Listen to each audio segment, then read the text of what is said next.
തൊടുപുഴയിൽ നിന്നും കഴിഞ്ഞ ദിവസം കാണാതായ വീട്ടമ്മയുടെ മൃതദേഹം ആരക്കുഴ മൂഴി പാലത്തിന് സമീപത്തു നിന്നും ഒഴുകി വന്ന നിലയിൽ കണ്ടെത്തി. പുത്തൻപുരയിലെ സരള ഗോപാലകൃഷ്ണന്റെ മൃതദേഹമാണ് കണ്ടെത്തിയത്. കഴിഞ്ഞ ദിവസം തൊടുപുഴയിൽ കാണാതായ വയോധികയുടെ മൃതദേഹമാണ് ആരക്കുഴ മൂഴിപ്പാലത്തിന് സമീപത്തു നിന്നും കണ്ടെത്തിയത്.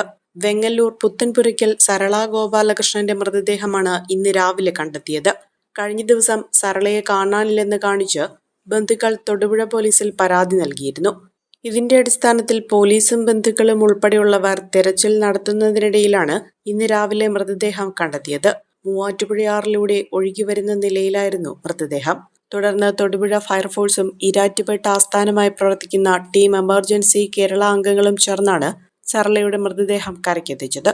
പോലീസിന്റെ നേതൃത്വത്തിൽ മേൽനടപടികൾ പൂർത്തിയാക്കി മൃതദേഹം തൊടുപുഴ ജില്ലാ ആശുപത്രിയിലേക്ക് മാറ്റി.